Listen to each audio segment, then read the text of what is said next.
আসসালামু আলাইকুম ওয়া রাহমাতুল্লাহি ওয়া বারাকাতুহু। সম্মানিত ভিউয়ার্স, এ পর্যায়ে আমি আলোচনা করব কোন কোন অর্থ সম্পদ কি পরিমাণ থাকলে যাকাত ফরজ হয়।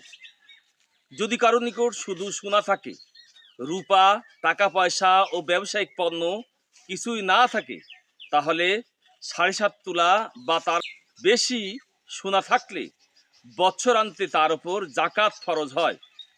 যদি কারো নিকট শুধু রূপা থাকে, সোনা, টাকা পয়সা ও ব্যবসায়িক পণ্য কিছুই না থাকে, তাহলে 52.5 তোলা রূপা থাকলে বৎসরান্তে তার উপর যাকাত ফরজ হয়।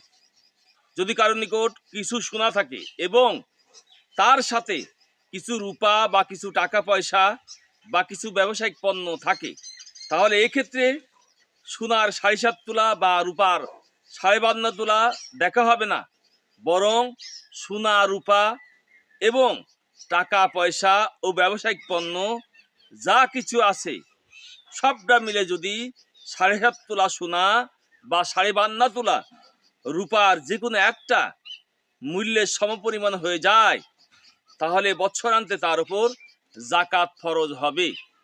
যদি কারো নিকট শুধু টাকা পয়সা থাকে, সোনা, রূপা ও ব্যবসায়িক পণ্য কিছু না থাকে, তাহলে 7.5 তোলা সোনা বা 52.5 তোলা রূপার যে কোনো একটার মূল্যের সমপরিমাণ টাকা পয়সা থাকলে বৎসরান্তে তার উপর যাকাত ফরজ হয় বা হবে। কারো নিকট সোনা, রূপা ও টাকা পয়সা কিছুই নেই, শুধু ব্যবসায়িক পণ্য আছে, তাহলে আলোচ্য পরিমাণ সোনা বা রূপার যে কোনো একটার মূল্যের সমপরিমাণ থাকলে বৎসরান্তে তার উপর যাকাত ফরজ হবে।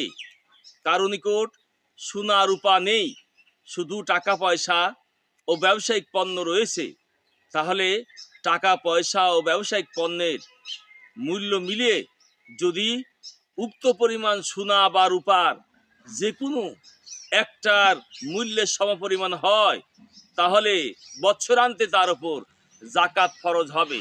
আমরা আমাদের বাংলাদেশের নিয়মে আমরা জানি যাকাত পরের স্তরে, ইসলামের পঞ্চ স্তম্ভের পরের স্তরে, কিন্তু না, ইসলাম কি বলছে যে ঈমান আনার পরে একজন মানুষ নামাজ আদায় করবে, তারপরে যাকাত প্রদান করবে। আল্লাহ পাক রব্বুল আলামিন কুরআনুল কারীমের অধিকাংশ জায়গায় নামাজের পরে যাকাতের কথা বলেছেন। তাহলে যাকাত কত বড় গুরুত্বপূর্ণ একটি স্তম্ভ, অথচ আমরা গুরুত্বই দিই না, আমরা লক্ষ্যই করি না। কিন্তু যাকাত না দেওয়ার দরুন আল্লাহ পাক রব্বুল আলামিন আমাদের উপরে যত গজব, আযাব, অভিশাপ আমাদের জন্য আসতে পারে। আমরা যদি ইতিহাস লক্ষ্য করে দেখতে পাই, নবী রাসূলদের জীবনে আমরা দেখতে পাই যে অধিকাংশ ক্ষেত্রে তাদের উপর যে কঠিন আকারে আল্লাহ পাক রব্বুল আলামিন যে গজব নাজিল করেছিলেন, যাকাত না দেওয়ার কারণেও সেটা করেছেন। এজন্য আসুন আমরা যাকাতটাকে গুরুত্ব দিই। আমাদের সম্পদকে যদি আমরা পবিত্র করতে চাই, আমাদের সম্পদকে যদি আমরা বৃদ্ধি করতে চাই, বাড়াতে চাই, তাহলে যাকাত দেওয়ার কোনো বিকল্প নেই।